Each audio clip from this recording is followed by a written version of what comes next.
السلام عليكم ورحمة الله تعالى وبركاته. إن الحمد لله نحمده ونستعينه ونستهديه ونعوذ بالله من شرور أنفسنا ومن سيئات أعمالنا. من يهده الله فلا مضل له ومن يضلل فلا هادي له. نشهد أن لا إله إلا الله وحده لا شريك له، ونشهد أن سيدنا حبيب ربنا محمدا صلى الله عليه وسلم عبده ورسوله. الصلاة والسلام عليك يا سيدي يا حبيبي يا رسول الله. خذ بأيدينا قلت حيلتنا أدركنا يا مرادنا يا رسول الله. أنا السلطان إبراهيم اسمي إلى خير البرية انتمائي الحمد لله. பேரன்பும் பெரும் கருணையும் கொண்ட பேருபகாரி அல்லாஹ்விற்கே கோடான கோடி புகழ். வையகம் வழிநடக்க வல்லவன் பாதைதனை தன்னடையாக்கி சென்ற மெய்யவர் கோமான் நபிகளும் பெருமான் அருமை நாயகம் முஹம்மது ரசூலுல்லாஹி ஸல்லல்லாஹு அலைஹி வஸல்லம் அன்னவர் மீதும், அன்னாரின் உத்தம சத்திய சஹாபத்துகள், தாபீன்கள், தாபீன்கள், அக்தாபுகள், அவுலியாக்களின் மீதும், இந்த நல்ல நாளிலே அமர்ந்திருக்கக்கூடிய நம் அனைவரின் மீதும் அந்த வல்ல நாயனின் பற்றா பெருங்கருணை என்றென்றும் நின்று நிலவட்டுமாக. அல்லாஹு தஆலா நாம் கடந்த காலங்களில் செய்த குற்றங்குறைகளை மன்னித்தல்வானாக. வாழும் காலத்திலே நபி ஸல்லல்லாஹு அலைஹி வஸல்லம் அன்னாருடைய சுன்னத்துகளை அடியொற்றி வாழும் பாக்கியத்தை தந்தல்வானாக. நாம் மரணிக்கும் தருவாயிலே உண்மை மூமினீன்களாக கலிமாவுடன் மரணிக்கும் பாக்கியத்தை தந்தல்வானாக. கண்மணி நாயகம் முஹம்மது ரசூலுல்லாஹி ஸல்லல்லாஹு அலைஹி வஸல்லம் தங்களை கனவிலும் நனவிலும் மீண்டும் மீண்டும் கண்டுகளிக்கும் பாக்கியத்தை தந்தல்வானாக. பேசப்படக்கூடிய பேச்சுக்களை அல்லாஹ் கபூல் செய்து நம் வாழ்க்கையில் அமல் செய்யும் பாக்கியத்தை தந்தல்வானாக. ஆமீன் ஆமீன் யா ரப்பல் ஆலமீன். பேரன்பிற்கினிய அல்லாஹ்வின் நல்லடியார்களே, அல்லாஹ்வுடைய தீனுல் இஸ்லாமான இந்த மார்க்கத்தில் நம்மளுக்கு ஏராளமான நியமத்துகளை அல்லாஹ் வழங்கி இருக்கிறான். அல்லாஹு தஆலா வழங்கிய நியமத்துகளுக்கு நன்றி செலுத்துவது என்பது ஒரு மூமினுடைய தலையாய கடமையாக இருக்கிறது. நமக்கு கிடைத்த நியமத்துகள் ஒவ்வொன்றையும் நினைத்து பார்க்க சொல்லி அல்லாஹு தஆலாவே கூறுகிறான். நன்றி பாராட்டுவதும் அதை திரும்ப எதிர்பார்ப்பதும் அல்லாஹ்விற்கு அவசியமற்றது. நாம் நன்றி செலுத்துவதால் அவனுடைய புகழும் கண்ணியமும் மகத்துவமும் கம்பீரமும் எந்த விதத்திலும் கூடவும் செய்யாது, குறையவும் செய்யாது. அவன் கமாலியத் என்று சொல்லக்கூடிய முழுமை சம்பூர்ணத்தில் அவன் இருக்கிறான். என்றாலும் கூட அடியார்கள் அவனை புகழ வேண்டும், அவனை பாராட்ட வேண்டும், அவனுக்கு நன்றி செலுத்த வேண்டும் என்று அல்லாஹ் தஆலா விரும்புகிறான்.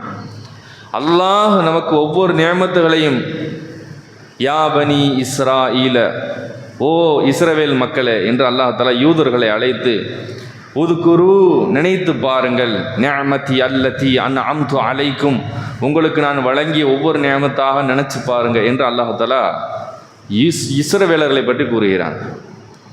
நமக்கு அல்லாஹ் கொடுத்த நியமத்துகளை ஒவ்வொன்றாக யோசித்து பார்த்து இறுதியாக அஅலமுன் நிஅம், அல்லாஹ் கொடுத்த நியமத்தில் மகத்துவம் மிக்கது எது என்று நாம் வரும் பொழுது அது அல்லாஹ் தஆலா நமக்கு வழங்கிய முஹம்மது ரசூலுல்லாஹி ஸல்லல்லாஹு அலைஹி வஸல்லம் அவர்கள் தான். அல்லாஹ் லக்கது மன்னல்லாஹு அலல் மூமினீன், மூமின்களுக்கு அல்லாஹ் தஆலா மிகப்பெரிய நிஅமத் செய்து விட்டான் என்று அல்லாஹ் குர்ஆனிலே சொல்லிவிட்டு அவர்களில் ஒரு நபியை அனுப்பினான். நபியை அனுப்பியதான் மிகத்தான ஒரு மின்னத். உங்களுக்கு நான் எத்தனையோ நியமத்தை கொடுத்துருக்கேன். பனு இஸ்ராயலுக்கு எவ்வளோ சிறப்பை கொடுத்துருக்கேன். வானத்திலிருந்து உணவு இறங்குச்சு, தொடர்படியான நபிமார்கள் அல்லாஹ் லட்சக்கணக்காக அல்லாஹ் அனுப்பிச்சான். இவ்வளோ விஷயங்களை கொடுத்து அதெல்லாம் நியமத்துன்னு சொல்லி காட்டுறான். ஆனால் மூமீன்களுக்கு உம்மத்தை முஹம்மதியாவுக்கு அல்லாஹ் தஆலா ஒரே வார்த்தையில் சொல்கிறான், மூமீன்களுக்கு அல்லாஹ் வழங்கிய மகத்தான நியமத் என்பது முஹம்மது ரசூலுல்லாஹ் ஸல்லல்லாஹு அலைஹி வஸல்லம். இவங்க தான் உங்களுக்கு கிடைச்ச பெரிய நியமத்து. இது உங்களுக்கு வானத்திலிருந்து தட்டு வரல, நீங்கள் பெரிய பெரிய அற்புதங்கள்லாம் பின்னாடி வரக்கூடிய சமூகம் பார்க்கல, நேரடியாக அனைத்தையும் சஹாபாக்களை போல நீங்கள் பார்க்கல. ஆனால் உங்களுக்கு ரசூலுல்லாஹ் என்று சொல்லக்கூடிய மகத்தான அருளை கொடுத்துருக்கிறேன். அவர்களுக்கு நியாமத், அவர்கள் பெரிய நியாமத். அப்போ அல்லாஹ் தஆலா நமக்கு கொடுத்த ரசூலுல்லாவை கொண்டு நாம் எத்தனை பேர் நன்றி செலுத்தியிருக்கோம்? அவளை கொண்டு மகிழ்ச்சி அடைதல் நம்முடைய ஈமானில் ஒரு பகுதி என்பது குர்ஆன் நமக்கு சொல்லிக் கொடுக்கக்கூடிய விஷயம். அல்லாஹ்வின் நல்லடியார்களே, அந்த ரசூலுல்லாஹி ஸல்லல்லாஹு அலைஹி வஸல்லம் அவர்களுக்கு கொடுக்க வேண்டிய கண்ணியம், ஒவ்வொரு மனிதர்களும் நமக்கு அல்லாஹ் தஆலா செக் வச்சிருக்கான். வழிகட்ட கூட்டங்கள் எல்லாம் வருவதற்கு 73 கூட்டங்களாக மொத்தம் இஸ்லாத்தில் கூட்டம் பிரியும்ன்றாங்க. இதை சொல்லும்போது ரசூலுல்லாஹ்வுக்கு எவ்வளோ வருத்தங்களும் வலியும் கஷ்டமும் இருந்திருக்கும். நம்ம சொல்லுவோமா, என் குடும்பம் இன்னும் 10 வருஷத்தில் காணா போயிடும் சொல்கிறா ஒரு ஆள் சொல்கிறாங்க, எப்படி இருக்கும்? மனசு வேதனைப்படுமா இல்லையா? உன் குடும்பம் இப்படி வாய்ப்பு செதஞ்சு போயிடும் அப்படின்னு சொன்னால் நம்ம மனசு எப்படி வலிக்கும்? ரசூலுல்லாஹி ஸல்லல்லாஹு அலைஹி வஸல்லம் இந்த ஹதீஸை சொல்லும்போது எவ்வளோ கஷ்டப்பட்டுருப்பாங்க. தஃப்தரிகு உம்மத்தி, என் உம்மத்தி எத்தனை சபஅத்தும் இது சனத்தைன் சபஊன் வ சனத்தைன் 72ஆக பிரியும். 73 அதில் ஒன்று இல்லம் மில்லத்தம் வாஹிதா, ஒன்னே ஒன்று தனியாக சொர்க்கத்திற்கு போகக்கூடியது. அப்போ 72 பிரியும் சொல்லும்போது எவ்வளோ வலிச்சிருக்கும் பெருமானாருக்கு. 72 கூட்டத்தார்களும் தவறிழைப்பது என்பது லா இலாஹ இல்லல்லாஹ்வில் கிடையாது. ரசூல் ஸல்லல்லாஹு அலைஹி வஸல்லம் அவர்கள் உறுதியிட்டு சொல்றார், வல்லாஹி வல்லாஹி மா அகாஃபு அலா உம்மதி, எனக்கு பின்னால் நீங்கள் இணை வைத்து விடுவீர்கள் என்று, அல்லாஹ்வுடைய விஷயத்தில் கலிமாவில் நீங்கள் தவறிழைப்பீர்கள் என்றெல்லாம் நான் பயப்படவில்லை. நான் பயப்படுவது நீங்கள் உங்களுக்கு மத்தியிலே சண்டையிட்டுக் கொள்வீர்கள், போட்டி போடுவீர்கள் என்று. லா இலாஹ இல்லல்லாஹ்வில் 73 கூட்டத்திற்கும் பிரச்சனை வராது, ஒரே ஒரு கூட்டம் அதான் சொர்க்கத்திற்கு சொல்லும். அப்போ எதில் பிரச்சனை வரணும்னா முஹம்மது ரசூலுல்லாஹ்வுல உங்களுக்கு பிரச்சனை வரும். முதல் கலிமமான காரணம், அந்த மூல மந்திரம் லா இலாஹ இல்லல்லாஹ்வில் பிரச்சனை இல்லை. காரண மந்திரமான முஹம்மது ரசூலுல்லாஹ்வில் சருகுதல் ஏற்படும். அவங்கள பற்றி புரிஞ்சுக்கிறாம போனதுனால 72 கூட்டம் பிரியும் அப்படின்னு சொல்லி உலமாக்கள் விரிவுரை கொடுக்கிறார்கள்.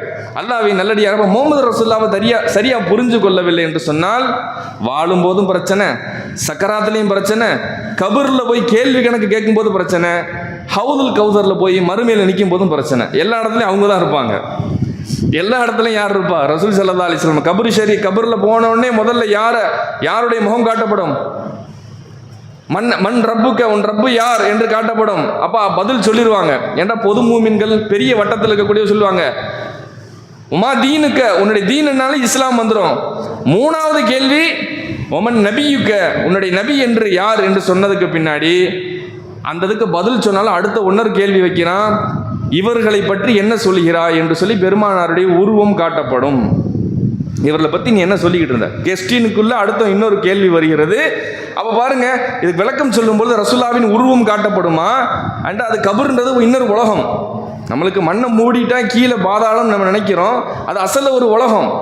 நம்முடைய ரூம் தான் பக்கத்தில் பார்த்தா பக்கத்து வீட்டுக்காரவங்க யாரெல்லாம் வஃபாத் ஆயிருந்தாலும் அடக்கப்பட்டவங்களுக்கு மத்தியில் ஒரு சின்ன கதவு மாதிரி தான். ரசூலுல்லாஹ்வுடைய கபர் ரவுலாவிற்கும் நம்முடைய கபருக்கும் மத்தியில் இருக்கக்கூடிய திரைகள் நீக்கப்பட்டு விடும். அவர்களை பார்ப்பார், அந்த மன்னரையிலிருந்து பார்த்து இவர்களை பற்றி நீ என்ன சொல்கிறாய், என்ன சொல்லி கொண்டிருந்தாய் என்ற கேள்வி எக்ஸ்ட்ரா ஒரு கொஸ்டின் ரசூலுல்லாஹ் விஷயத்தில் என்ன சொல்லியிருந்தா பாருங்க, அவங்களுடைய கபருக்கும் நம்முடைய கபருக்கும் மத்தியுடைய திரை விளக்கப்பட்டு பார், இவர்களை பற்றி நீ என்ன சொல்லி கொண்டிருந்தாய் மன் நபியுக்கு என்ற கேள்விக்கு அடுத்த கட்டமாக இந்த ஒரு கேள்வியும் வருகிறது. அப்போ முஹம்மது ரசூலுல்லாஹ்வுல தான் எல்லாம் பிரச்சனை வைப்பாங்க. லா இலாஹ இல்லல்லாஹ் எல்லாமே களிமா சொல்லுவாங்க.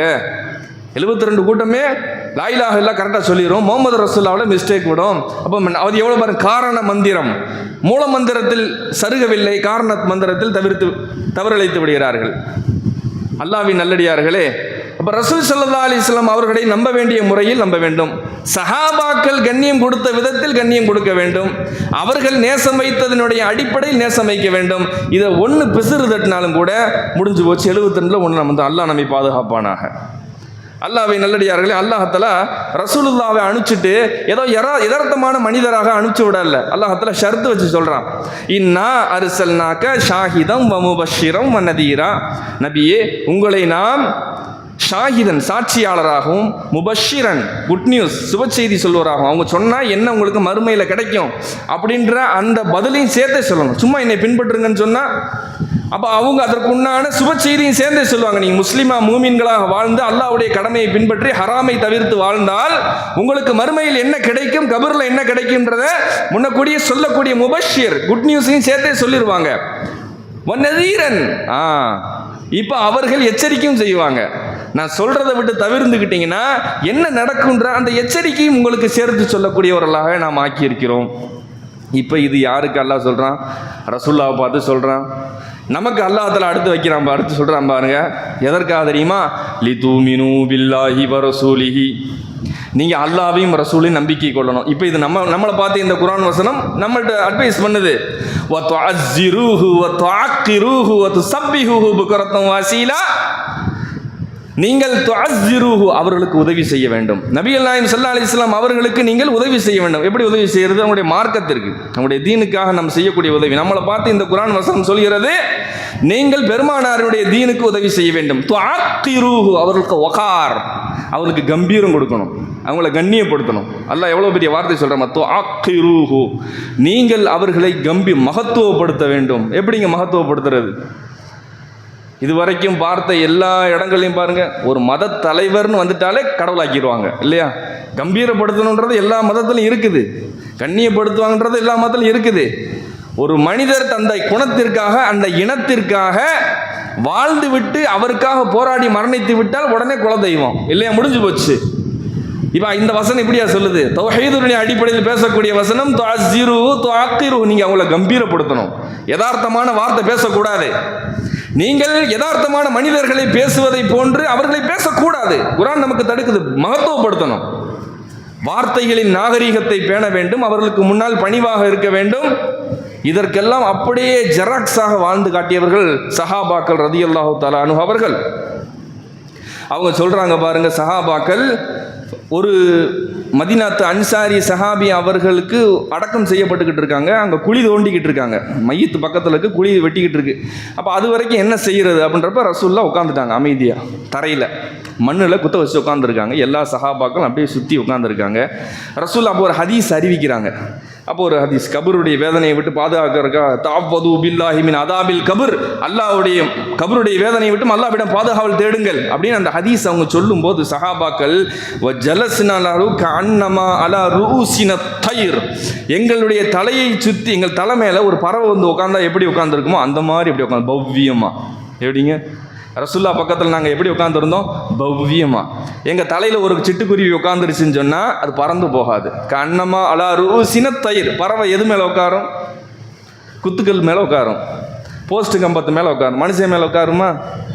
அப்போ அந்த சஹாபாக்கள் எப்படி உட்கார்ந்துருக்காங்க அப்படியே பவ்யம். ஒரு ஹதீஸை கேட்கும்போது பெருமானாரின் மீது உண்டான அந்த பாசம், அன்பு, கம்பீரம், இந்த குணம் இருந்து ஹதீஸை படிக்கணும். அந்த ஹதீஸ் அவங்க எப்படி படிச்சிருக்காங்க?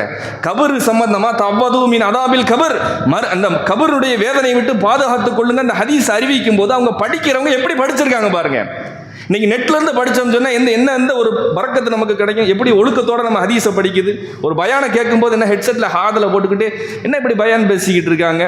ஒரு பயானை கேட்கும்போது இருக்கக்கூடிய அந்த அதப் ஒழுக்கம், அல்லாஹ் தஆலா அந்த குர்ஆனுடைய வசனத்திற்கு சஹாபாத்துக்கு கொடுக்கக்கூடிய முக்கியத்துவம் பாருங்க. துஅஸ்ஸிரூஹு துஅக்கிரூஹு, அவர்களுக்கு உதவி செய்யக்கூடிய மனப்பான்மையுடன், அவர்களுக்கு தஅலீம், அவருடைய மகத்துவப்படுத்தக்கூடிய அந்த நோக்கத்துடன் பவ்யமாக உட்கார்ந்து ஹதீஸ் படிப்பார்கள் என்ற வசனத்திற்கு அப்படியே நேர் முன்னுதாரணம் சஹாபாத்துகள் ரலியல்லாஹு தஆலா அன்ஹும். அப்படியே தலையில் பறவை உட்கார்ந்தாங்கன்னா அப்போ எந்த ஆசனத்தில் உட்கார்ந்துருக்காங்க? பத்மாசனத்தில் உட்கார்ந்து அப்படியே பவ்யமாக உட்கார்ந்துருக்காங்க. இதுதான் சஹாபாக்கள் குருவுக்கு முன்னால் இருக்கக்கூடிய ஒரு கண்ணியம். சிஷியர்கள் எப்படி உட்கார்ந்துருக்கா பாருங்க. ரசூல் ஸல்லல்லாஹு அலைஹி வஸல்லம் பெருந்தன்மை என்ன? இதுவரைக்கும் வாழ்ந்த தலைவர்கள் எல்லாமே தனக்கு கீழே இருக்கவங்கள முரீத், அது சொல்கிற தப்பு இல்லை, சிஷியர்னு சொல்லுவாங்க. தனக்கு கீழே இருக்கக்கூடியவர்களை தன்னை பின்பற்றக்கூடிய ஃபாலோவர்ஸ்ன்னு சொல்லுவாங்க. நம்மளும் சொல்லுவோம், எனக்கு எத்தனை ஃபாலோவர்ஸ் இருக்காங்க? 5000 ஃபாலோவர்ஸ் இருக்காங்க அப்படின்னு சொல்லுவோம். 2K ஃபாலோவர்ஸ் இருக்காங்கன்னு சொல்லுவோம். ரசூல் அந்த வார்த்தையை பயன்படுத்தியிருக்கலாம். ஆனால் ரசூல்லா தாபியன்ற வார்த்தையை தான் பின்பற்றுனான்னு சொன்னாங்க. சஹாபிக்கு என்ன ஃபாலோவர்ஸ்ன்னு சொல்லலை, தான் கூட இருந்தவங்கள ஃபாலோவர்ஸ் நான் சொல்ல மாட்டேன், அவங்க என்னுடைய தோழர்கள், சஹாபத் அஸ்ஹாபி என்னுடைய தோழர். அதற்கு பின்னாடி வந்த அந்த அடுத்த செஞ்சுரி 2ஆம் நூற்றாண்டு அதற்கடுத்த நூற்றாண்டுகளை பார்த்து தான் ரசூலா ஃபாலோவர்ஸ்ன்ற வார்த்தையே பயன்படுத்துகிறாங்க. அவங்க எவ்வளோ கண்ணியப்படுத்தியிருக்காங்க பாருங்கள் தோழரை. தாபிஇ தாபிஇ ஃபாலோவர், தபா தாபிஇ அடுத்த கட்ட ஃபாலோவர்ஸ் அப்படின்றாங்க. நம்மளை பார்த்து ரசூலா என்ன சொன்னாங்க தெரியுங்களா? பின்னால் வரக்கூடிய சமூகமான நம்மை பார்த்து பெருமானார் ஸல்லல்லாஹு அலைஹி வஸல்லம் என் தோழர்கள்ன்றாங்க, என்னுடைய சகோதரர்கள்ன்றாங்க, என்னுடைய சகோதரர்கள். சஹாபாக்கெல்லாம் கேட்டாங்க, நாங்கள் உங்கள் சகோதரர் இல்லையா? நீங்கள் எனது தோழர்கள். அவர்கள் பின்னால் என்னை பார்க்காமல் என்னை நம்பிக்கை கொள்ளக்கூடிய பின்னாடி ஒரு மக்கள் வருவாங்க, அவர்கள் என்னுடன் சகோதரர்கள் அப்படின்னு சொல்லி நம்மை பார்த்து சகோதரன்ற வார்த்தையை பயன்படுத்துகிறாங்க. பாருங்க, யாரையும் பார்த்து ரசூல் ஸல்லல்லாஹு அலைஹி வஸல்லம் என்னன்னு சொல்லலை, என்னுடைய சிஷ்யன் அப்படின்னு சொல்லலை. உலக தலைவர்களுக்கு எல்லாம் விட பெருமானாருக்கு உண்டான தனிச்சிறப்பு இதுதான். தன்னை பின்பற்றுவர்கள் அடுத்து வரக்கூடிய எல்லாத்தையும் பார்த்து நேசத்திற்குரிய வார்த்தையிலே பயன்படுத்துது. ஆனால் சஹாபாக்கள் ரசூலுல்லாஹ்வை எப்படி பார்த்தார்கள்? ரசூல் ஸல்லல்லாஹு அலைஹி வஸல்லம் அவர்களை பார்த்த விதம் என்பது கண்ணியம்.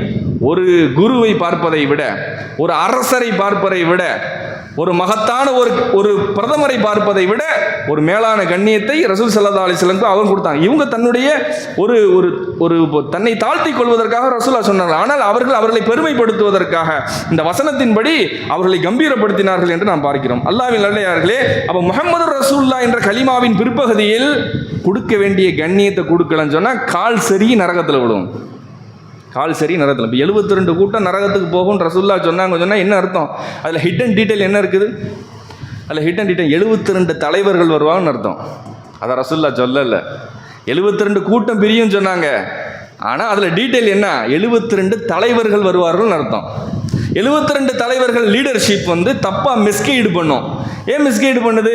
ரசூலுல்லாஹ்வுடைய பாதையிலிருந்து கொஞ்சம் சறுக்கி தன்னுடைய பாதை, ஐடியாலஜி, தன்னுடைய லீடர்ஷிப், தன்னுடைய தலைமைத்துவத்தின் கீழ் அவர்களை கொண்டு போய் அப்படி வேற மாதிரி கூட்டு போகிறார். அதனால தான் அந்த வழிகேடு ஏற்படுது. தலைவர்கள் தான் 72 கூட்டமாக இருந்தாலும் அதில் சொல்ல வருவது தலைவர்கள் தான். அப்போ அந்த லீடர்ஷிப் என்ன செய்வாங்க? ரசூலுல்லாஹ்வை பற்றிய கண்ணியத்தை கொடுப்பதை விட்டும் தடுத்துக் கொள்வார். அல்லாஹ் நம்மை பாதுகாப்பானாக. ரசூலுல்லாஹ்வை பார்த்து சில மக்கள் என்ன சொல்கிறாங்க? எதற்காக சொல்கிறேன்னா, இது ரபியுல் அவல் மாதம். இந்த மாதத்தில் நம்ம இவ்வளோ 11 மாதமும் எதை பற்றி பேசுகிறோம்? ஷரியத்தை பற்றி பேசுகிறோம், நிக்காஹை பற்றி பேசுகிறோம், தலாக்கை பற்றி செய்கிறோம், வியாபார சட்டத்தை பற்றி பேசுகிறோம். ஒரே ஒரு மாதம் ரசூல் ஸல்லல்லாஹு அலைஹி வஸல்லம் அவருடைய இந்த பிறந்த மாதம், அதில் அவங்கள பற்றி மட்டுமே பிரத்யேகமாக சிறப்புக்காக பேசப்படுது. அப்போ முஹம்மது ரசூலுல்லாஹ்வுடைய கலிமாவினுடைய பகுதியை நம்ம தெரிஞ்சுக்கிறோம். அந்த மாரிஃபத் லம் யாரிஃபு ரசூலஹும் அல்லாஹ் கேட்குறான் குர்ஆனில். லம் யாரிஃபு ரசூலும், அவங்க ரசூலை பற்றி மாரிஃபத் அவங்களுக்கு கிடைக்காதா? ரசூலை பற்றி அவங்க தெரிஞ்சுக்கிற மாட்டாங்களா? இயல்பாக நினைக்கிறாங்களா? அவங்க என்ன சொல்கிறாங்க? சில மனிதர்கள் எப்படி நினைக்கிறாங்கன்னா, நபிகள் நாயகம் நம்மளை மாதிரி மனிதர் தான், யாரும் மறுக்க இல்லை, நம்மளை மாதிரி மனிதர்னு சொன்னால் தோற்றத்திலும் உருவத்திலும் பசியிலும் உணர்விலும் நம்மை போன்றவர்கள். அவுட்ஃபிட்டு பார்க்குறதுக்கு நம்மளை மாதிரி தான். ஆனால் அல்லாஹ் அவர்களுக்கு வழங்கிய சிறப்பை பார்க்கும் பொழுது நம்மை போன்று கிடையாது என்பதுதான் குர்ஆன், நபி மொழிகள், ஸலஃபு ஸாலிஹீனுடைய தீர்க்கமான அக்கீதா. அல்லாஹ்வின் நல்லடியார்களே, என்ன வார்த்தை பயன்படுத்துகிறாங்க? அநாகரீகமான வார்த்தையின் உச்சம். ரசூலுல்லாஹ் ஒரு போஸ்ட்மேன். அஸ்தக்ஃபிருல்லாஹில் அஸீம். நபிகள் நாயகம் ஒரு போஸ்ட்மேன். அவங்க ரசூலுல்லாஹ்ட்ட ஒரு கடிதத்தை கொண்டாந்து கொடுத்துட்டு போயிட்டாங்க அப்படின்னு சொல்கிறாங்க இல்லையா? என்னங்க, ஒரு ஒரு போஸ்ட்மேன் வந்தால் நம்மள்ட்ட ஒரு மணி ஆர்டர் வர்றாரு. மணி ஆர்டர் அவங்க யாராச்சும் எடுக்க முடியுமா? போஸ்ட்மேன் எடுக்க முடியாது. நம்மளுக்கு என்ன செய்ய முடியுமா? ஒரு கடிதத்தை கொண்டு வந்த போஸ்ட்மேனு அந்த காசை அந்த உள்ளுக்கு இருக்கக்கூடிய படித்து பார்க்க முடியுமா? முடியாது. அப்போ குர்ஆன் ஷரீஃப்ன்றது ஒரு கடிதம், அதை கொடுத்துட்டு அவங்க ரசூல் தூதர் போயிட்டார். இப்படி தான் அவருடைய தபால் கடிதம் போன்று பெருமானாரை காட்டுகிறார்கள். அல்லாஹ்வின் நல்லடியார்களே, சஹீஹ் முஸ்லீமில் பதிவு செய்யப்பட்டிருக்கக்கூடிய ஹதீஸ், ரசூல் ஸல்லல்லாஹு அலைஹி வஸல்லம் அவருடைய தன் வாழ்வின் இறுதி கட்டத்தில் சொல்கிறாங்க, இன்னல்லாஹ், அது என்ன ஹஜ் அப்போ தான் கடமையாகுது. இன்னல்லாஹ் யா ஐயுஹன் நாஸ் கது ஃபரதல்லாஹு அலைக்குமுல் ஹஜ்ஜ ஃபஹுஜ்ஜு. மக்களே, அல்லாஹ் உங்களுக்கு ஹஜ்ஜை இப்போ கடமையாக்கியிருக்கான், அதனால் நீங்கள் ஹஜ்ஜு செய்யுங்க அப்படின்னு கேட்கும்போது ஒரு சஹாபி வெள்ளந்தியாக எந்திரிச்சு கேட்குறாங்க, யார் ரசூலா குல்ல ஆமீன் அப்படின்னு கேட்குறாங்க. ரசூல் அப்படி அமைதியாயிட்டான். ஒவ்வொரு வருஷமா அப்படின்னு கேட்குறாரு. ஹஜ்ஜு செய்யுங்கன்னா முடிஞ்சு வச்சு. அவர் எந்திரிச்சு என்ன கேட்குறாருன்னா, ஒவ்வொரு வருஷமா அப்படின்னு கேட்கும்போது அமைதியாக இருக்கிறாங்க. ரெண்டாவது இந்த அதே மனிதர் கேட்கிறார், குல்ல ஆமீன், ஒவ்வொரு வருஷமா, அப்பயும் அமைதியாக இருக்காங்க. 3வது தடவையும் கேட்குறேன், ஒவ்வொரு வருஷமா அப்படின்னு கேட்கும்போது ரசூல் ஸல்லல்லாஹு இந்த வட்டம் என்ன கொஞ்சம் கோபமாய் சூடாயிட்டாங்க. அவன் ரசூலுல்லாஹ் சொன்ன வார்த்தையை கவனிங்க, லவ் குல்து நாம் லவஜபத், லவ் குல்து நாம் லவஜபத், நான் மட்டும் நாம் ஆமாம் அப்படின்னு சொல்லிட்டீங்கன்னா அது வாஜிபாயிரும், கடமை ஆகிவிடும். இதுக்கு பேர் என்னன்னு நான் கேட்குறேன். இந்த வார்த்தை, இந்த ஹதீஸ்ல வரக்கூடிய வார்த்தையினுடைய கணத்தை புரிந்து கொள்ளுங்கள். லவ் குல்து நஅம் லவஜபத், ஆம் உனக்கு ஒவ்வொரு வருஷம் கடமை தான் அப்படின்னு மட்டும் அதுக்கு அப்படிலாம் சொல்ல அவசியம் இல்லை. லவ் குல்து நஅம், நாம் ஆமா, எஸ், 3 எழுத்து. இங்கிலீஷ்லேயும் 3 எழுத்து தான், அரபிலையும் 3 எழுத்து தான். எஸ் நாம், நாம்னு மட்டும் நான் சொல்லிட்டேன்னு சொன்னா லவஜபத், ஓ மேல அது கடமையாயிரும். லமஸ்ததாத்தும், உங்களால் தாங்க முடியாது. தருணீமா தரக்குக்கும், நான் உங்களை அப்படியே பேசாம சில விஷயங்களை அப்படி அமைதியா விட்டினா அப்படியே கண்டுக்கிறாம இருங்க. என்னை திரும்ப திரும்ப கேள்வி கேட்காதீங்க. இன்னமா ஹலக்கமன் கான கபுலுக்கும், உங்களுக்கு முன்னாடி உள்ளவர்கள் அழிந்து போனதெல்லாம் பிகத்ரத்தி சுவாலிஹிம் வகத்திலாபிஹிம் அலா அம்பியாயிஹிம், இதற்கு முன்னால் இருக்கவே அழித்து நாசமா போனதெல்லாம் அதிகப்படியான கேள்வி, அதிகப்படியான கொஸ்டின். அப்படியே இப்படியே அப்படி. இது ஈமானுடைய அடையாளம் அல்ல, இது அழிவின் அடையாளம். பிகத்ரத்தி சுவாலிஹிம் வகத்திலாபிஹிம் அலா அம்பியாயிஹிம், நபிமார்களுக்கு எதிராக கேள்வி கேட்கிறது, நபிமார்களவே என்ன செய்யறது, டார்கெட் பண்ணி கொஸ்டின் கேட்கிறது. இது அழிவின் அடையாளம். இதனால தான் முந்தைய சமூகம் அழிந்து போனது என்று பெருமானார் ஸல்லல்லாஹு அலைஹி வஸல்லம் அவர்கள் கூறினார்கள். அல்லாஹ்வின் நல்லடியார்களே, ஆம் அப்படின்னு நான் மட்டும் வாய் அசைச்சினா ஒவ்வொரு வருஷமும் நம்ம ஹஜ்ஜு செய்யணும். இதுக்கு இந்த தரஜாவிற்கு பேர் என்ன? இதுக்கு பேர் போஸ்ட்மேனா? போஸ்ட்மேன் உழுக்கக்கூடிய கடிதத்தினுடைய ஒரு வார்த்தையை மாற்றி விட முடியுமா? உன்னுடைய அத்தா உனக்கு கடிதம் எழுதியிருக்காரு, அந்த தபால்காரன் சொல்றான், நான் நினைச்சினா உங்க அத்தா எழுதின இடத்துல கையெழுத்தை நான் மாற்றி போட முடியும், விஷயத்தை மாற்றி எழுத முடியும், சொல்ல முடியுமா தபால்காரனுக்கு? ஒருத்தன் பண பரிவர்த்தனை செய்யக்கூடியவன் என் இஷ்டத்துக்கு நான் உன்னுடைய அக்கௌண்ட்ல நான் எடுக்க முடியும் அப்படின்னு சொல்லி பேங்க்காரன் எடுத்துட முடியுமா? அல்லாஹ்வின் நல்லடியார்களே, ரசூல் ஸல்லல்லாஹு அலைஹி வஸல்லம் கடிதத்தை மட்டும், கிதாபை மட்டும் நம்மளும் கொடுத்து செல்லவில்லை. ஷாரிஅ என்று சொல்லக்கூடிய மகத்தான கம்பீரத்தை அல்லாஹ் கொடுத்திருந்தான். உங்க கையில நான் பேனாவை கொடுத்து நீ எழுதுங்க. அல்லாஹ் ஃபர்வாக்கிய சில விஷயங்கள் உண்டு, அல்லாஹ் வாஜிபானக்கிய சில விஷயங்கள், கடமைகள் உண்டு. ரசூலுல்லாஹ்விற்கும் அல்லாஹ் தஆலா சில அதிகாரத்தை கொடுத்திருக்கிறான். நினைச்சா அந்த இடத்துல அவங்க கை வைக்கலாம். பேனா அந்த அதிகாரமும் இருக்குது தீன்ல. அல்லாஹ்வுக்கு எப்படி அதிகாரம் இருக்கிறதோ ரசூலுக்கும் அல்லாஹ் தஆலா ஷரியத்திலே தீன்ல அதிகாரத்தை கொடுத்திருக்கிறான். அவங்க சொல்றாங்க, நான் மட்டும் ஆமான்னு சொன்னி நீ ஒவ்வொரு வருஷம் ஹஜ்ஜுக்கு போவா, எவ்வளவு பெரிய கஷ்டமாகி விடுக்கும். அவர்களின் 3 எழுத்து நாக்கிலிருந்து வந்துருச்சுன்னு சொன்னா கடமையா இருந்தா அவங்களுடைய அந்தஸ்தை பார்த்துங்கள். போஸ்ட்மேனாது அஸ்தக்ஃபிருல்லாஹில் அலீம். இந்த ரசூல் ஸல்லல்லாஹு அலைஹி வஸல்லம் அவருடைய விஷயத்தில் முஹம்மது ரசூலுல்லாஹ் என்ற கலிமாவுடைய பிற்பகுதியில் ஏற்படுத்தக்கூடிய தவறிழைப்பு இவர்களை நரகத்திற்கு கொண்டு சேர்க்கிறது. பெருமானாருக்கு கொடுக்க வேண்டிய கண்ணியம் துஅஸ்ஸிருஹு துஅக்கிருஹு, நீங்கள் அவர்களை மகத்துவப்படுத்த வேண்டும் என்று குர்ஆன் ஷரீஃப் நமக்கு வாதிடுகிறது. அல்லாஹ்வின் இது மாதிரி எத்தனை இடத்துல பாருங்க தெரியுமா? அது எவ்வளவு ஒரு நெருக்கடியான போஸ்ட். நுபுவத், நபித்துவம் என்பது எவ்வளவு ஒரு நெருக்கடியான போஸ்ட். ரசூல்லா பல இடத்துல யோசிச்சு செய்வாங்க, சில விஷயங்களை செய்ய மாட்டாங்க. எங்க சுன்னத்துனா என்ன தெரியுங்க? சுன்னத்துனா என்ன தெரியுங்களா? ரசூலுல்லாஹ் செய்தது அப்படின்னு நம்ம சொல்லுவோம். இது வெளிப்படையான டெஃபினேஷன். உசூல் ஃபிக் சட்டக்கலையிலேருந்து விளக்கம் சொல்லுவாங்க. சுன்னத் என்பது எது ரசூலுல்லாஹ் தொடர்ந்து செய்யலையோ அதுக்கு பேர் சுன்னத் தான். நம்ம வெளிரங்கத்தில் சுன்னத்துனா ரசூலுல்லாஹ் செஞ்சதான் சுன்னத்துன்னு சொல்லுவோம். உசூலுல் ஃபிக் சட்டக்கலையிலேருந்து சொல்கிறாங்க, எதை ரசூலுல்லாஹ் மா லம் யுதாவிம் ரசூலுல்லாஹி ஸல்லல்லாஹு அலைஹி வஸல்லம் ஃபஹுவ சுன்னத்துன், எதை ரசூலுல்லாஹ் தொடர்ந்து செய்யலையோ அதான் சுன்னத்து. என்ன அர்த்தம்? ரசூலுல்லாஹ் ஃபர்ல தான் தொடர்ந்து செஞ்சுருக்காங்க, அதனால தான் அதுக்கு பேர் ஃபர்லாக இருந்துச்சு. ஏன் ஃபர்லாக இருக்குன்னா ரசூலுல்லாஹ் அதை தொடர்ந்து செய்தார்கள், ஃபர்லாக இருந்தது. சுன்னத்தை ரசூலுல்லாஹ் அப்பப்போ விட்டாங்க, அதனால தான் சுன்னத்தாக இருக்குது. இந்த போஸ்ட்டுக்கு பேர் என்ன? அவர்களுடைய சின்ன சின்ன அசைவுகளை கூட இறைவன் வரைபடமாக இந்த தீனுக்கு வரைந்து கொண்டிருக்கிறான் என்று சொன்னால் அவர்களுடைய போஸ்ட் எப்பேற்பட்டது? பார்த்து அப்படியே ஒவ்வொன்றையும் பார்த்து சொன்னாங்களாம். லவ்லா அன்னஷுக்க அலா உம்மதி, லவ்லா அன்னஷுக்க அலா உம்மதி லா அமர்த்துஹும் பிஸ்ஸிவாகி இந்த குல்லி உது இந்த குல்லி சலா. நான் மட்டும் என் உம்மத்துக்கு சிரமம் ஏற்படும் இல்லை என்று சொன்னால் நான் ஒவ்வொரு தொழுகைக்கு மிஸ்வாக்கு செய்வதை கடமையாக்கியிருப்பேன், நான் கடமையாக்கியிருப்பேன். அல்லா ஃபரல்து அலைஹிமு ஸிவாக்க, இன்னொரு ஹதீஸ்ல வருது, நான் அவங்களுக்கு ஃபர்லாக்கி இருப்பேன்னு. யார் ஃபர்லாக்குறது? ஃபர்ல் அல்லாஹ்வுல ஆக்கணும். அப்போ அல்லாஹ்வுடைய விதியில் ஒன்று ஃபர்லாக இருந்துச்சுன்னா அது கட்டாயம் ஆக வேண்டுமே. ரசூலுல்லாஹ்வுக்கு அதிகாரம் இருக்கிறது. ரசூல் ஸல்லல்லாஹு அலைஹி வஸல்லத்துக்கு ஃபர்லாக்குவதற்கும் வாஜிபாக்குவதற்கும் ஒன்றை சுன்னத்தாகுவதற்கும் இது என் உம்மத்துக்கு வேண்டாண்டா அல்லாஹ் அப்படின்னு சொல்லி கேட்கறதுக்கும் அதிகாரம் இருக்கிறது. போய் கேட்டாங்களா இல்லையா? மேராஜ் இரவிலே 50 வக்தாக கொடுக்கப்பட்ட அந்த தொழுகையுடைய வக்தை ஃபர்ல குறைச்சாங்களா இல்லையா? 45 வக்தை குறைச்சிருக்காங்க. யா ரசூலுல்லாஹ் சுப்ஹான ஜல்ல ஜலாலா, எப்பேற்பட்ட பவர்! எங்க பவர் ஒரு ஃபர்ல குறைக்கிறதுக்கு உண்டான ஆற்றல் யாருக்கு இங்க கிடைக்கும்? அவன் சொல்றான் நான் 50 கடமையை ஃபர்லாக்கி இருக்கேன்னு சமூகத்தில் சொல்றான். முடியாது, 5 போய் குறைச்சிட்டு வந்து 45 ஃபர்ல குறைச்சிருக்காங்களே, இதுக்கு பேர் என்ன அதிகாரம்? போஸ்ட் மேன் அந்த விஷயத்தை செய்வது. சுபஹான ஜல்ல. இந்த சமுதாயம் எப்படி இருக்கிறது? ரசூலுல்லாவை பற்றி பார்க்கக்கூடிய பார்வையில் ஏற்படக்கூடிய கோளாறு அவர்களை 72 கூட்டத்தில் சேர்க்கிறது. அல்லாஹ்வின் நல்லடியார்களே, ரசூலுல்லா பாருங்க, ஃபர்ல கூட கழிக்கக்கூடிய ஆற்றல் அல்லாஹ் கொடுத்துருக்கான்.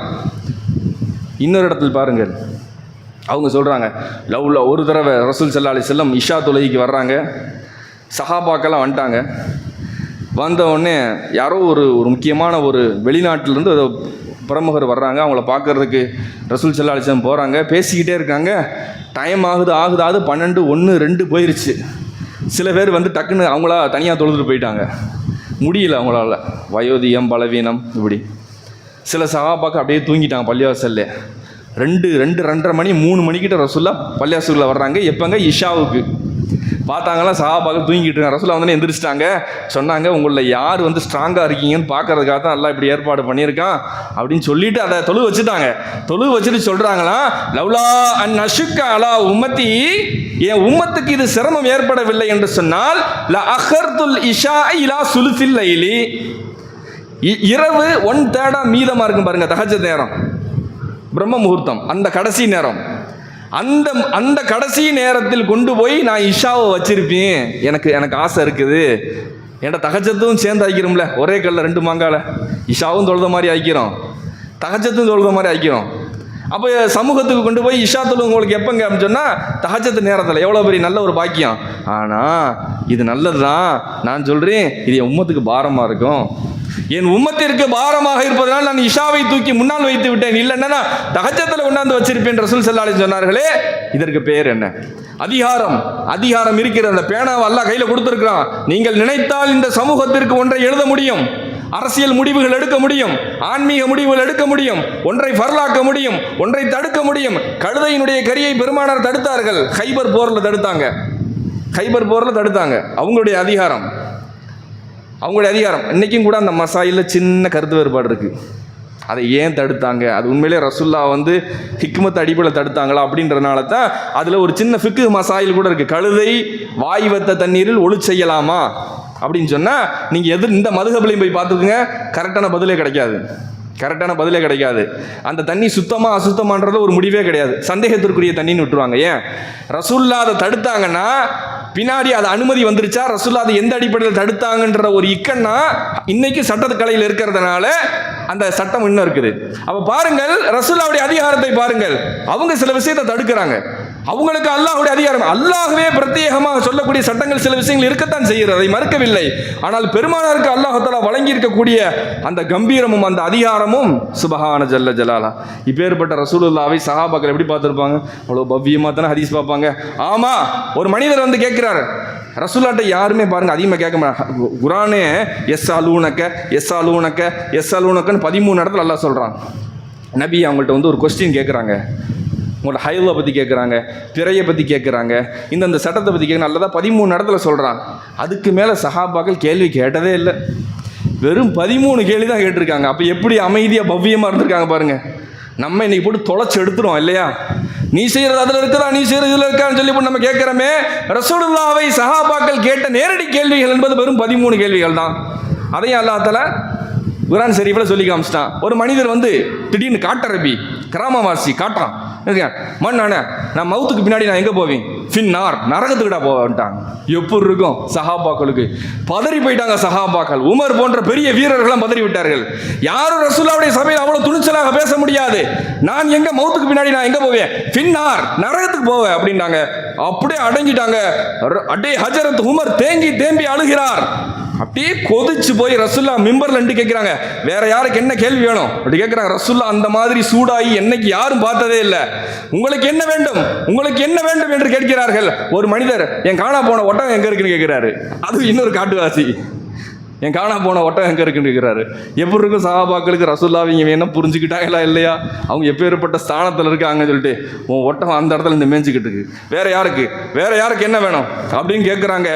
உமர் இப்னு கத்தாப் அவர்கள் ரசூலுல்லாஹ்வுடைய பாதம் இங்கே இருக்கிறது, போய் பாதத்துல முத்தம் கொடுத்தாங்களாம் காலைல. யா ரசூலல்லாஹ் ரலீனா பில்லாஹி ரப்பா வபில் இஸ்லாமி தீனா வபி முஹம்மதின் நபியா. அல்லாஹ்வை நாங்க ஏத்துக்கிட்டோம், நாங்க ரசூலை ஏத்துக்கிட்டோம். யா ரசூலுல்லாஹ் அமைதி அமைதி, சாந்தப்படுத்துறாங்க. நாங்க உங்களை கபூல் செஞ்சுட்டோம், நாங்க உங்களை ஏத்துக்கிட்டோம் அப்படின்னு சொல்றாங்க. அப்படியே ரசூலுடைய கோபம் குறைகிறது. ரலீனா பில்லாஹி ரப்பன் வபில் இஸ்லாமி தீனன் வபி முஹம்மதின் நபியா, நாங்க ஏத்துக்கிட்டோம் யா ரசூலுல்லாஹ், நாங்க இருக்கிற உங்களுடைய தோழர்கள் அப்படின்னு சொன்னனே ரசூலுடைய கோபம் அப்படியே அடங்குகிறது. பெருமானாருக்கு முன்னால் பேசுவதற்கு கூட பயந்த சமூகம், கேள்வி கேட்பதற்கு பயந்த சமூகம். அப்ப சஹாபாக்கள் எப்படி இருந்திருப்பாங்க ரசூலுல்லாஹ் முன்னாடி? உருவத்துக்குன்னு மசூதா சகஃபி அவர் அன்னைக்கு இஸ்லாத்தை ஏற்றுக்கொள்ளவில்லை, மக்காவாசியினுடைய தூதுவராக போகிறார். ஹுதைபியான்ற இடத்துல தான் இந்த சம்பவம் நடக்குது. அவங்க வந்து காஃபிர்கள் குறைஷிகளுடைய தூதுவராக போய் நின்று பார்க்குறாரு என்ன நடக்குதுன்னு. அவங்க சொல்கிறாங்க, நீங்கள் போயிட்டு பார்த்துட்டு வந்துட்டார். வந்துட்டு தான் கூட்டத்தில் சொல்கிறாரு, நீங்கள் கண்டிப்பாக இஸ்லாத்தை ஏற்றுக்குங்க, முகமது நபியை உங்களால் ஜெயிக்கவே முடியாது. முகமது நபி ஸல்லல்லாஹு அலைஹி வஸல்லம் அவர்களை நீங்கள் ஜெயிக்கவே முடியாது. ஏனென்று சொன்னால் அவருக்கு முன்னால் அனைத்து சஹாபாக்களும் அவர்கள் தோழர்களும் அமைதியாக இருக்கிறார்கள். அவர் பேசுவதை காது கொடுத்து கேட்கிறார்கள். அவர் ஒழு செய்து வாயில் இப்படி எச்சில் துப்பினால் மா நகமன் நுகாமத்தன், எந்த ஒரு இப்படி எச்சியை துப்புனா கூட ஒரு சஹாபி கையில் வாங்கி முகத்தில் தடவுறாங்க. யா சுப்ஹானல்லாஹ், ரசூல் ஸல்லல்லாஹு அலைஹி வஸல்லம் கண்ணிய மகத்துவம். நம்மை போன்ற அவர்கள் தோற்றத்தை அவுட்ஃபிட்டு பார்க்கறதுக்கு நம்மளை மாதிரி அடித்தா வலிக்கும், பசி எடுத்தால் இப்போ சாப்பிடுவாங்க. இதெல்லாம் பார்க்கறதுக்கு உண்மைதான். அவருடைய அந்தரங்கம் எப்பேற்பட்டது, அவருடைய உடம்பு, அவருடைய கண்ணியம், அவருடைய பார்வை எப்பேற்பட்டது, அவருடைய நற்குணம் எப்பேற்பட்டது சஹாபாக்களுக்கு தெரிஞ்சிருச்சு. அப்போ சொல்கிறாங்க, அவர்கள் எச்சில் துப்பினால் ஒரு சஹாபி கையில் பிடித்து முகத்தை தடவி கொள்கிறார். அவர் கைகளிலிருந்து வழியக்கூடிய தண்ணீர்களை எல்லாம் அள்ளி அள்ளி சிந்தி சிந்தி தன்னுடைய கைகளில் தடவுகிறார்கள். யாருக்கேனும் அந்த தண்ணீர் கிடைக்கவில்லை என்று சொன்னால் பக்கத்தில் இருக்கக்கூடிய சஹாபியுடைய கையில் இருக்கக்கூடிய ஈரத்தை எடுத்து தான் தடவிக்கிறாங்க. தபர்ருக், அந்த நபியினுடைய பரக்கத்து தனக்கும் கிடைக்க வேண்டும் என்று. இதெல்லாம் பாருங்கள், இதெல்லாம் நீங்கள் வழிகேடான கொள்கையா? ஒரு நபியிட்ட இருந்து அந்த எச்சில் கிடைக்காதா, அந்த தண்ணி கிடைக்காதா, அவங்கள்ட்ட உடம்புல போட்டு இந்த ட்ரெஸ் துணி கிடைக்காதா அப்படின்னு ஏங்கி கிடந்தவர்கள் சஹாபாக்கள். அப்போ கண்ணியம் எப்படி இருந்திருக்கு பாருங்க. அவங்க ரசூலுல்லாஹ் அன்னைக்கு அந்த ஹுதைபியாலாம் முடிஞ்சதுக்கு பின்னாடி மொட்டை எடுக்கிறாங்க. மொட்டை எடுத்துட்டு அனஸ்ரில் வந்து ஹதீஸ் அறிவிக்கிறாங்க. அவங்க அப்படியே என்ன சார் ஹதீஸ் ஹல்லாக்கு எஹலுக்கு அத்தாஃபபி அஸ்ஹாபிஹி, ரசூலுல்லாஹ்ட்ட அந்த முடியை தூக்கி பகிர்ந்து வைக்கிறாங்களாம். பகிர்ந்து இப்படி தூக்கி போடுறாங்களாம், அடிச்சுக்கிட்டு முந்துறாங்களாம், மோதுறாங்களாம்.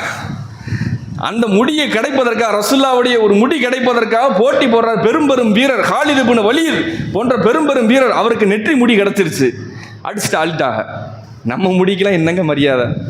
சலூன் கடைக்காரன்ட்ட நம்ம மொட்டை எடுத்து ஓட்டுறேன், இந்த முடி எனக்கு கூடுறான்னு சொன்னால் தூக்கி மூஞ்சில் விட்டுருவான். உன் முடி யாருக்கு வேணும்? அந்த முடியை வச்சுக்க நான் என்ன செய்ய போகிறேன்? என்ன மரியாதை இருக்குது நம்ம முடிக்கு? வேண்டாம் ஒன்று செய்வாங்க, திருப்பதியில் கொடுத்தா என்ன செய்வாங்க, சாக்லேட் கம்பெனிக்கு அனுப்புவாங்க இல்லையா? இன்றைக்கி லட்டு என்ன ஆகி போச்சு, பெரிய பிரச்சனையாக இருக்கா இல்லையா? அதை கலந்துட்டான் இதை கலந்துட்டான்னு. அதை காட்டி இன்னொரு பிரச்சனை தெரியுங்களா? அங்கே எடுக்கக்கூடிய முடிகளில் சின்ன சைஸ் முடி, பெரிய சைஸ் முடியாக இருந்தால் சௌரி முடி கொடுத்துட்றாங்க. ஓரளவுக்கு பரவாயில்ல விக்கு கம்பெனிக்கு கொடுத்துட்றாங்க. அதை ஃபுல்லாக காசாக்கிடுறாங்க, எதுவுமே வேஸ்ட் இல்லை. ரொம்ப பொடி சின்ன முடி இருக்குல்ல, அதை ஃபுல்லாக சாக்லேட் கம்பெனிக்கு கொடுத்துட்றது. ஏன்னு சொன்னால் மனுஷனுடைய முடியில் L16 இருக்குது. அது ஒரு புரோட்டீன் தான். இந்த புரோட்டீன் வந்து ஆக மகத்தான இனிப்பினுடைய சுவைக்கு உண்டான கண்டென்ட்டு. முடியில் இனிப்பு இல்லை, முடிக்குள்ள கூடிய புரோட்டீன் இருக்கு பாருங்க, அந்த L16, அதை வச்சா இனிப்பு வரும். சாக்லேட் ஏன் இவ்வளோ இனிக்குது? இன்றைக்கி ரிசர்ச் பண்ணி பாருங்கள். முடியில் L16 புரோட்டீனை வச்சு சாக்லேட் கம்பெனிக்கு எடுக்கிறான்னு சொன்னால் நீங்கள் மன்னர் மாதிரி ஒரு சில தொல்லியல் ஆய்வாளர்கள் கண்டுபிடிச்சி வெளியே கொண்டு வந்துட்டாங்க. பத்திரிக்கையெல்லாம் வெளியே வந்துருச்சு. நம்ம முடியில் கூடிய இனிப்பு தான் என்ன செய்யுது, சுகருக்கு வர்றதா இருந்தாலும் சரி, சாக்லேட்டுக்கு வர்றதா இருந்தாலும் அதெல்லாம் அப்படி தான். அதனால் நல்ல இதை பார்த்து நம்ம சாப்பிடணும். இப்போ நம்முடைய முடி அதில் என்ன இருக்குது, அதிகபட்சம் போனால் சாக்லேட் கம்பெனிக்காரன் எடுத்துக்கிருவேன், சௌரி முடிக்காரன் எடுத்துக்கிடுவான். ரசூல் ஸல்லல்லாஹு அலைஹி வஸல்லம் முடியை தூக்கி போடுறாங்க. பெரிய சஹாபாக்கள் எடுத்துக்கொண்டு சண்டையிட்டு கொண்டிருக்கிறார்களாம். அவர்கள் சொல்கிறார்கள், ஹஜரத் சையதுத்தா ஒரு பெரிய தாபியை சொல்கிறாங்க, யார் இப்னு சீரின் ரஹ்மத்துல்லாஹி லி அன் தகூன இந்தி ஷாரத்து மின் அஹப்பு இலைய மின துன்யா வமா ஃபீஹா. புகாரி ஷரீஃப்ல வருது, எனக்கு பெருமானார் ஸல்லல்லாஹு அலைஹி வஸல்லம் அவருடைய ஒரு முடி கிடைப்பது உலகம் மற்றும் அனைத்திலும் கிடைப்பதை விட சிறந்தது. சஹாபாக்கள்கிட்ட போனோம்னா உம்மு சல்மா எல்லாம் என்ன செய்வாங்கன்னா, ஒரு வெள்ளி குடுவைக்குள்ளே ரசூலுல்லாஹ்வுடைய முடியை போட்டு வச்சுருப்பாங்களா, கொஞ்சம் தண்ணி ஊற்றி வச்சுருப்பாங்களாம். யாருக்காச்சும் காய்ச்சல் சொன்னால் என்ன செய்வாங்களா, ரசூலுல்லாஹ்வுடைய அந்த தண்ணி எடுத்து ஊதி கொடுப்பாங்க. ஓதி கொடுக்குறதெல்லாம் தேவையில்லை, நம்மளாம் உட்காந்து பெரிய சூறாக்களை ஓதி கொடுக்கணும். ரசூலுல்லாஹ்வுக்குலாம் இப்படி கையை முக்கி எடுத்தால் போதும். ரசூலுல்லாஹ் சுபு தொழுதுட்டு வருவாங்க, பின்ன எல்லா மக்களுமே பள்ளியாசலுக்கு வெளியில் பெண் மக்கள் என்ன செய்வார்கள், தண்ணீரை கொண்டு வந்து நிற்பாங்களாம். அப்போ ரசூலுல்லாஹ் வந்தவங்க என்ன செய்வாங்க, கையை முக்கி எடுப்பாங்க, அவ்வளோதான், ஓதுறதான் இல்லை. கையை அப்படி முக்கி எடுப்பாங்க, அந்த தண்ணியை போய் குடிப்பாங்க, ஷிஃபாவாயிரும். ரசூலுல்லாவுடைய அந்தஸ்தை பாருங்க, அவருடைய கம்பீரம் பாருங்க, அல்லாஹ் கொடுத்த அவருடைய சிறப்பு. ரசூலுல்லாவுடைய முடியை போட்டு வைத்திருப்பார்கள், தண்ணீர் ஊற்றி இருக்கும், அந்த தண்ணீரை எடுத்து கொடுப்பார்கள். இன்னைக்கு யார்கிட்ட இன்னைக்கு அந்த முடி இருக்கு? அஹ்லு பைத்துகள்கிட்ட இருக்கும், ரசூலுல்லாவுடைய வாரிசுகள்கிட்ட இருக்கும். அது பெரிய பார்க்கறதே பெரிய பாக்கியம். அதெல்லாம் யாருடைய கொள்கை? இதெல்லாம் சஹாபாக்கள் ஹதீஸில் இருக்கக்கூடிய நேரடியான ஸ்டேட்மெண்ட். ரசூலுல்லாஹ் எடுத்து போடுகிறார்கள், அதை ஆளாளுக்கு எடுத்து வச்சுக்கிறாங்க. ஹஜரத் ஹாலித் இப்னு வலீத்ன்ற பெரிய போர் வீரர், அல்லாஹ்வுடைய வால் சைஃபுல்லா, அவர் எந்த போரை தொட்டாலும் வெற்றி தான். அவருக்கு என்னங்க காரணம்? அவர் ஒரு போரில் இறங்குறாரு, தலப்பா பறந்துருச்சு. சண்டை போடும்போது கத்தி வந்திருக்குது, குனிஞ்சிருக்காங்க, குனிஞ்சோடனே தலப்பா பறந்துருச்சு. அங்கிட்ட எதிரிகளுடைய அந்த ஜோனில் போய் விழுந்துருச்சு. இவங்க என்ன செஞ்சாங்க? உள்ள குதிச்சு டைவ் அடிச்சு சண்டை போட்டு உயிரை பணையம் வச்சு அந்த தொப்பி எடுத்து தலையில் மாட்டி வந்துட்டாங்களாம். சஹாபாக்களுக்கெல்லாம் சரியான கோபம். உள்ள போயிருந்தா கமாண்டர் நீங்களே காலி, ஆனால் உயிரை பணையம் வச்சு செஞ்சிருக்கிறீங்களே, என்ன காரணம் போது சொன்னார்களாம், அந்த தலப்பாவுக்கு உள்ளுக்க நான் ரசூலுல்லாவுடைய முடியை உள்ள தச்சு வச்சிருக்கிறேன். லம் அஷ்ஹது கிதாலன் வஹியமை இல்லா ருஸிக்துன் நஸ்ரா, நான் எந்த போருக்கு போனாலும் இதன் பரக்கத்தால் எனக்கு வெற்றி கிடைக்காமல் இல்லை, இதை கொண்டு தான் ஜெயிக்கிறேன்டாங்க. வெற்றி எங்கே இருக்குன்னு நம்ம பார்க்கணும். அல்லாஹ் கபூல் செய்தல்வானாக. ரசூல் ஸல்லல்லாஹு அலைஹி வஸல்லம் அவருடைய மகத்தான கண்ணியத்தை உணர்ந்து வாழக்கூடிய தௌஃபீக் அல்லாஹ் தஆலா நமக்கு அனைவருக்கும் தந்தல்வானாக. வாஹிரு தஅவானா அல்ஹம்துலில்லாஹி. அஸ்ஸலாமு அலைக்கும்.